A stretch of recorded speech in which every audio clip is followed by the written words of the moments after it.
आज हम किसके बारे में पढ़ने जा रहे हैं? टिश्यू के बारे में पढ़ने जा रहे हैं।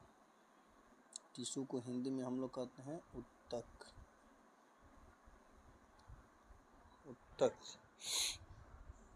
देखिए, जिस प्रकार किसी मकान के सबसे छोटी इकाई होती है ईंट, कई सारे ईंट मिलकर बनते हैं दीवार, और कई सारे दीवार मिलकर बनते हैं कमरे,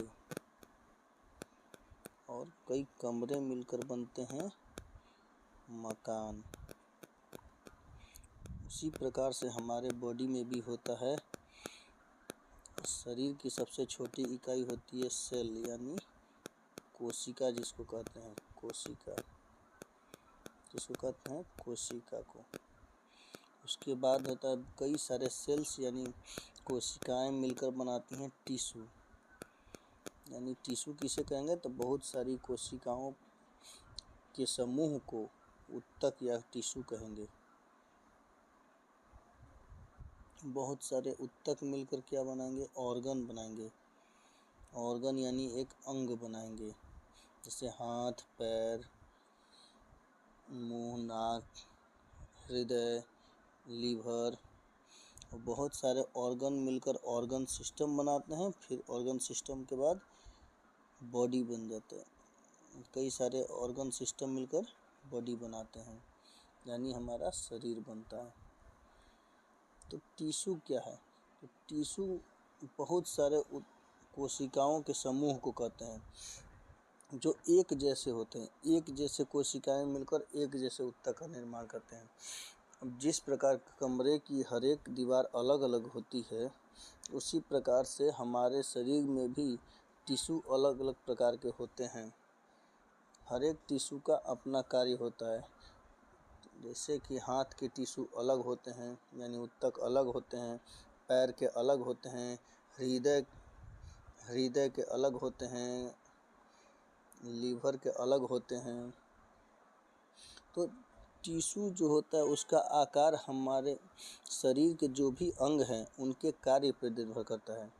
जैसे हाथ पैर की मसल्स हैं, उनके उत्तक जो होते हैं लंबे होंगे। हृदय के अलग आकार के होंगे, लीवर के अलग आकार के होंगे। तो इनका आकार इनके काम करने के तरीके पर निर्भर करता है। तो आपको समझ में आ गया होगा कि टिश्यू किसे कहते हैं। तो टिश्यू कहेंगे किसको? बहुत सारी कोशिकाओं के समूह को जो एक जैसा कार्य करे और एक समान दिखे, उसको क्या कहेंगे? टिश्यू कहेंगे, यानी उत्तक कहेंगे। अब आगे देखते हैं कि उत्तक के अध्ययन को क्या कहते हैं। तो उत्तक के अध्ययन को हम कहते हैं हिस्टोलॉजी। क्या कहते हैं? हिस्टोलॉजी। उत्तक के अध्ययन को हम हिस्टोलॉजी कहते हैं। हिस्टोलॉजी, ठीक है। तो उत्तक के अध्ययन को हम हिस्टोलॉजी कहते हैं। तो फादर ऑफ टिश्यू यानी उत्तक कौन है? तो जेवियर बिचेट या जेवियर बाइकॉट, किसी भी नाम से आप बुला सकते हैं। अब हम पढ़ेंगे टिश्यू के प्रकार के बारे में। तो सबसे पहले देखते हैं टिश्यू दो प्रकार के होते हैं। टिश्यू दो प्रकार के होते हैं। एक हो गया प्लांट टिश्यू, यानी पौधों में जो उत्तक होते हैं, प्लांट टिश्यू। और एक हो गया एनिमल टिश्यू।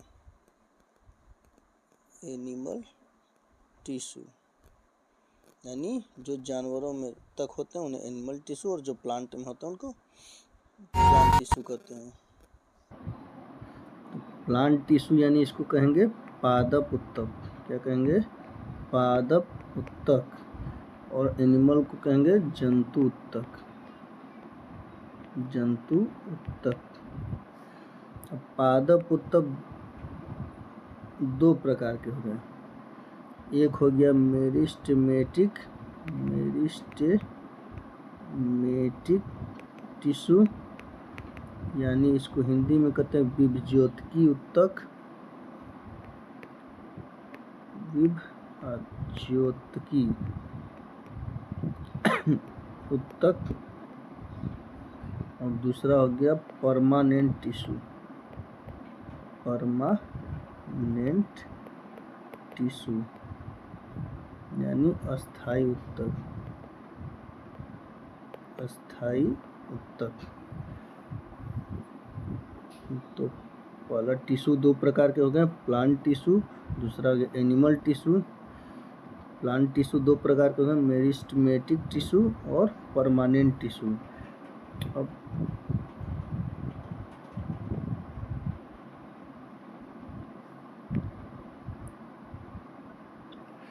मेरिस्टेमेटिक टिश्यू जो होता है वो 3 प्रकार के होते हैं। कितने प्रकार के होते हैं? 3 प्रकार के। पहला हो गया एपिकल, APICAL, एपिकल। दूसरा हो गया लेटरल, LATERAL, लेटरल। और तीसरा हो गया इंटर, INTERCALARY, इंटरसेलरी। एपिकल को हम लोग कहते हैं शीर्षस्थ।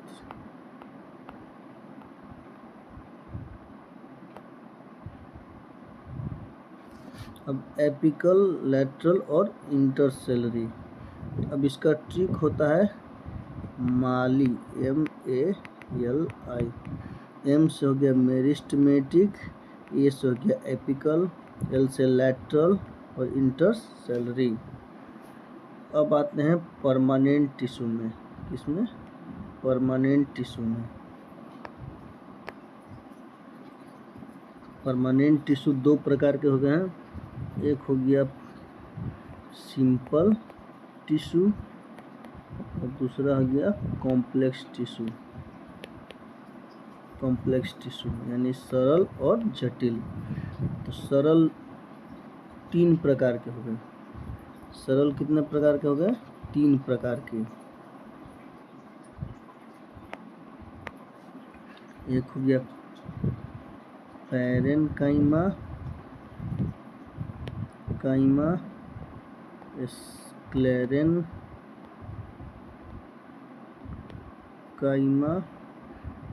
इसका नोट्स मैंने दे दिया है, इसलिए आप टेंशन न लें।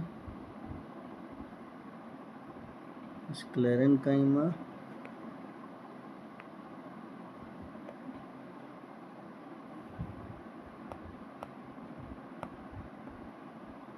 पैरेनकाइमा, स्क्लेरेनकाइमा और कोलेनकाइमा, कोलेनकाइमा।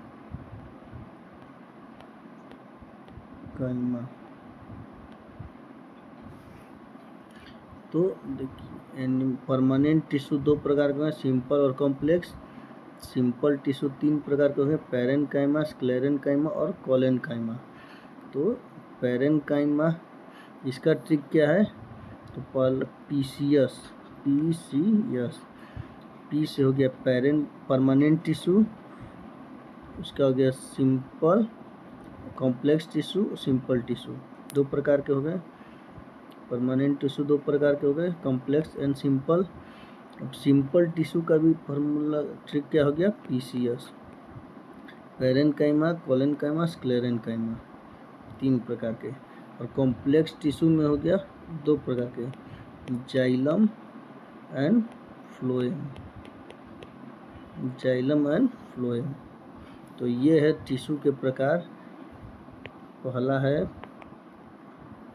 देखिए सबसे पहले टिश्यू दो प्रकार के हो गए, plant tissue, animal tissue. Plant tissue दो प्रकार के हो गए, मेरिस्टेमेटिक टिश्यू, परमानेंट टिश्यू। तो मेरिस्टेमेटिक टिश्यू जो बीजोत्की उत्तक हैं वो 3 प्रकार के हो गए, एपिकल, लेटरल एंड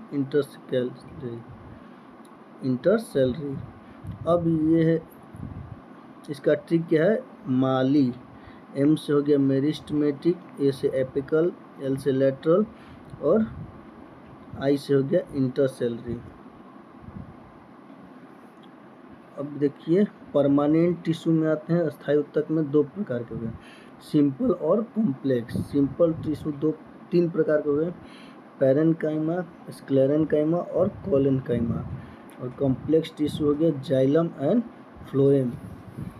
तो इन सब इसका ट्रिक क्या हो गया, पीसीएस। पहला परमानेंट टिश्यू का हो गया दो प्रकार के, कॉम्प्लेक्स एंड सिंपल। और सिंपल टिश्यू तीन प्रकार के हो गए। कौन सा इसका ट्रिक है, पीसीएस, पैरेन्काइमा, कोलेन्काइमा, स्क्लेरेन्काइमा। और कॉम्प्लेक्स टिश्यू दो प्रकार के होते हैं, जाइलम और फ्लोएम, PHLOEM, फ्लोएम।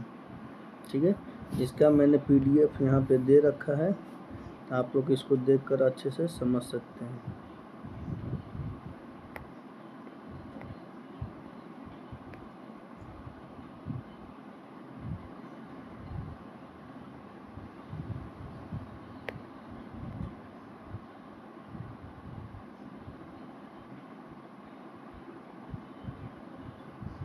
ठीक है, तो ये रहा टिश्यू का क्लासिफिकेशन। अभी प्लांट टिश्यू का हमने देखा, अभी प्लांट टिश्यू को डिटेल से पढ़ लेंगे, तब उसके बाद एनिमल टिश्यू को देखेंगे। Thank you.